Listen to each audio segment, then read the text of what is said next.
এই বিল যদি কোনোভাবে পাস করাতে পারে, যত ঐতিহ্যময় পুরাতন জিনিস আছে সব প্রমোটিং করে কর্পোরেটদের হাতে তুলে দেবে। আজকে তো বছর বছর ধরে সবাই লুটে খাচ্ছে। আমার রাজ্যে কি ওয়াকফ লুটা হয়নি? এই হ্যাঁ কি না বলো? আমার রাজ্যেও লুটা হয়, পুরো দেশে লুটা হয়। যারাই ক্ষমতায় আছে তারাই মুসলমানের টাকাতে মজা করে, ওয়াকফকে নিজেদের আয়ত্ত করে নেবে। এক মসজিদ তো গেছে, সব কটাকে বিরান করে দেবে, প্রমোটিং হয়ে যাবে, বিক্রি হয়ে যাবে। আমি আগে বলেছিলাম 4-5 বছর ধরে ওয়াকফ নিয়ে আমি আন্দোলন করছি। সবাই লোটে, সবাই লোটে, সবাই, কিন্তু উচিত কারো লুটা উচিত নয়। আমাদের সম্পদ আমাদেরকে ফিরিয়ে দেওয়া দরকার। সেকুলার সেকুলার করতে করতে নিজের বাপটাকেও ধ্বংস করে দিয়েছে, নিজের বেটাটাকেও ধ্বংস করে দিয়েছে। সম্পত্তি দখল করে নেবে বলছে। খবর পেয়েছো না পাওনি? খবর পেয়েছো না পাওনি? কেন্দ্র সরকার একটা আইন তৈরি করতে চাইছে। ওয়াকফ হলো আল্লাহর সম্পদ, অর্থাৎ মানুষ আল্লাহর জন্য উৎসর্গ করে, আল্লাহর রাহে দান করে। এ মজলিস তো আল্লাহর জন্য, অতএব এ বিষয়ে আলোচনার দরকার আছে না নাই? জোরে বলেন আছে না নাই? অতএব মনে রাখবেন, কেন্দ্রের সরকার আজ একটা বিল পাস করার চেষ্টা করছে। হ্যাঁ, স্থগিত রাখা আছে, তার জন্য একটা ভোটাভুটি সিস্টেম করেছে। যদি ভোটাভুটিতে মানুষ চায় যে এ বিল চাই না আমরা, তাহলে সেটা রদ হয়ে যাবে। কিন্তু মনে রাখবেন, যাদের একবার খসলো কোনো জিনিসকে লুটার, এই লোককে কিন্তু রুকা বড় মুশকিল। আজ নাই আপনি ভোটাভুটিতে রুকে দেবেন, যার খসলো ঢুকেছে ও পরে কোনো না কোনো কায়দায় ঝাড়ার জন্য চেষ্টা করবে। ওয়াকফ এটা হলো মুসলমানদের পরিচয়, মুসলমানদের নিশানি, মুসলমানদের পেহচান। কেন ওয়াকফের উপরে হাত দিতে যাচ্ছে? খুব ভালো করে শুনুন। ওয়াকফকে তো বছর বছর ধরে সবাই লুটে খাচ্ছে। আমার রাজ্যে কি ওয়াকফ লুটা হয়নি? এই হ্যাঁ কি না বলুন? আমার রাজ্যেও লুটা হয়, পুরো দেশে লুটা হয়। যারাই ক্ষমতায় আছে তারাই মুসলমানের টাকাতে মজা করে, আর আমাদেরকে সামান্য কিছু ভিক্ষা দেয়। আমরা ওই ভিক্ষা পেয়েই বড় খুশি, বড় বাহবা দিতে থাকি। এই তো খুব ভালো, খুব ভালো। লোটে সবাই, লোটে সবাই, লোটে সবাই, কিন্তু উচিত কারো লুটা উচিত নয়। আমাদের সম্পদ আমাদেরকে ফিরিয়ে দেওয়া দরকার। মুসলিম গরিব ছেলেদের পড়াশোনায় কাজে লাগবে, মুসলিম গরিব মেয়েদের চিকিৎসা, বিবাহ, পড়াশোনায় কাজে লাগবে। এটা মুসলমানদের ব্যক্তিগত সম্পদ, এখানে অন্য কারো হাত দিবার অধিকার নাই। কিন্তু দুর্ভাগ্য, দুর্ভাগ্য, পাওয়ারে বসিয়েছি তো ওদেরকে, ওরা কোনোদিন চাই না আমরা মালিক হই, সম্মানিত হই, ভিআইপি হই, ধনী হই। আমার ছেলে পড়াশোনা করে ডাক্তার হবে, জজ হবে, উকিল হবে, 50-60-1 কোটি টাকা খরচ করতে হবে, কোনোদিন চাই না। তাই ভিক্ষা দিয়ে বাকিটা লুটে লাই। কিন্তু আজকে কেন্দ্র সরকার একটা বিল করার চেষ্টা করছে। হঠাৎ করে বিলটা কেন করতে চাইছে? কখনো মাথায় ঢুকিয়েছেন? আরে যুগ যুগ ধরে তো করেই খাচ্ছে, ঝেড়েই খাচ্ছে, তো বিল কেন করছে? বিল করার পিছনে একটা কারণ আছে, আমার ক্ষুদ্র জ্ঞানে বলছি শোনেন, যেটা আজ পর্যন্ত কেউ আলোচনা এখনো করছে না। আমার ক্ষুদ্র জ্ঞানে বলছি কি, এই দেশে মুসলমানদের কোনো অবদান নাই এরকম বলা হচ্ছে না, হয়নি? এই আওয়াজ দিন, মুসলমান হাঁটো বলা ষড়যন্ত্র চলছে না চলে না?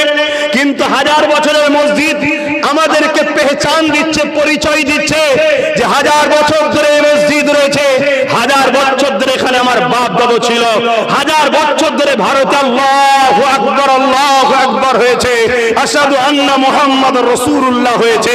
তাই তুমি জুম্মায় জুম্মায় দুদিন এসে আমায় তাড়িয়ে দেবো বললে তো পারবে না, কারণ 1000 বছরের মসজিদ বলছে এ ভারত বাবাকারী নয়, এখানে সবার যেমন অধিকার আছে মুসলমানের অধিকার আছে, তার পেহচান 1000 বছরের মসজিদ, 1000 বছরের কবরস্থান, 1000 বছরের মাদ্রাসা। যখন ওয়াকফকে নিজেদের আয়ত্ত করে নেবে, এক মসজিদ তো গেছে, সব কটাকে বিরান করে দেবে, প্রমোটিং হয়ে যাবে, বিক্রি হয়ে যাবে। আমি আগে বলেছিলাম 4-5 বছর ধরে করে অকাবলি আমি আন্দোলন করছি। আমি অনেক জায়গায় বলেছিলাম খুব শিগগিরই দিন আসছে তোমরা দিশেহারা হয়ে যাবে, সব হাত থেকে ফসকে যাবে, মসজিদে ঢুকবে তোমাদেরকে রুখতে দেওয়া হবে না, লাঠিলে পিটবে, AK-47 দিয়ে তোমাদেরকে তাড়িয়ে দেওয়া হবে। আমি বলেছিলাম আসো, 4-5 বছর আগে থেকে বলছি, আজকে তার বাস্তব তোমরা দেখতে পাচ্ছ। অহংকার নয়, আল্লাহ বলাচ্ছে তাই বলছি। আজকেও বলে যায় এই বিল যদি কোনোভাবে পাস করাতে পারে, যত ঐতিহ্যময় পুরাতন জিনিস আছে সব প্রমোটিং করে কর্পোরেটদের হাতে তুলে দেবে, সব বন্ধ করে দেবে, দিয়ে আমাদেরকে বলবে যে তোমাদের তো জুম্মাই জুম্মাই এক সপ্তাহ গজিয়েছো, হাঁটো আর না হয় গোলাম হয়ে থাকো। এটাই হলো এদের মূল লক্ষ্য। এ কথা বুঝছেন না, বোঝেন না? এবারে কি হবে বন্ধু বলেন, আব্বা জানেরা কি হবে বলেন? জলসায় চিল্লে কি হবে? যেখানে বিল পাস হচ্ছে ওখানে আমাদের কই? হ্যাঁ, বিল ছিঁড়ার লোক কই? একটা দুটো আছে তো, বাকি সব তো বাবা সেকুলার। এ কম সেকুলার সেকুলার করতে করতে নিজের বাপটাকেও ধ্বংস করে দিয়েছে, নিজের বেটাটাকেও ধ্বংস করে দিয়েছে। আরে সেকুলার কাকে বলে? নিজেকে আত্মহত্যা করার নাম সেকুলার নয়। সেকুলার হলো কারোর উপরে জুলুম নয়, আর নিজেরটাকেও কেড়ে নেবে ছেড়েও নয়। কথা মাথায় ঢুকছে না? ঢুকে না? অন্যায় অন্যায়, সে যে কোনো জায়গা থেকেই হোক না কেন, এ চোখ কোনো অন্যায়ের দিকে তাকাতে পারে না, এ হাত কোনো অন্যায়কে সাপোর্ট করতে পারে না, সে রাজ্য কার উপরে হোক, অন্যায় অন্যায়। অতএব এতদিন সবাই খাচ্ছিল কিন্তু পুরো আত্মসাৎ করেনি।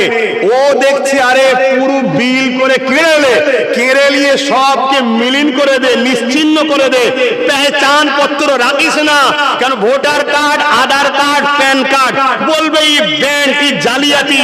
কিন্তু 1000 বছরের মসজিদকে তার জালিয়াতি বলতে পারছে না, 1000 বছরের কবরকে তো জালিয়াতি বলতে পারছে না। আরে আমার বাপ দাদুর কবর যদি এখানে হয় তাহলে আমরাও 1000 বছর ধরে এখানে আছি, পরিচয় ঠিক না বেটি? তুমি জুম্মাই জুম্মাই কয়েক সপ্তাহ এসে আমায় তাড়াবে বলতে গেলে হয়, তখন একটা জনমত তৈরি হবে। তাহলে বলুন এই অকাপ বিলটা স্থগিত করা হচ্ছে, হোক, এটা আপনারা চান নাকি? হ্যাঁ, কিন্তু দুঃখ এর বিরুদ্ধে একটা ভোটাভুটি নাকি হচ্ছে। আমি আমার ক্ষমতা মতো যতটুকু পেরেছি করেছি। কথা বুঝে আসছে? কেন আমি এতটুকু বুঝি, এক গিলাস খাক আর এক পুকুর খাক, আমার ছেলের হক তুমি খাবে কেন? কথা বুঝছেন না, বোঝেন না? তারপরেও কিন্তু পশ্চিম বাংলা বড় পিছিয়ে ভোটাভুটিতে। অনেকে বলছে পশ্চিম বাংলা বড় পিছিয়ে। আরে পিছিয়ে কেন থাকবে না? পশ্চিম বাংলায় যারা রাস্তা দেখাবে তাদের মধ্যে থেকে 90% তো সব ভাড়াটিয়া বিক্রি হয়ে গেছে। বুঝতে পাচ্ছেন না? পারেননি কি গো? পাচ্ছেন না? পারেননি? পাথে বাপ আমার কথা কি নজরে লিখছেন জানি না। আল্লাহ না করুক, আল্লাহ না করুক, আল্লাহ না করুক, যদি এই বিলটা পাস করিয়ে নিতে পারে, ভারতবর্ষে ইসলাম ও মুসলমানের কোনো অস্তিত্ব থাকবে না। আমি আজকে এটাও বলে গেলাম। কথা কিছু মাথায় ঢুকছে? তোমাদেরকে ওই ভাড়াটিয়া হিসাবে থাকতে হবে। এবার দেখো বিল রুখবে না হয়ে যাবে, সব ভাবো।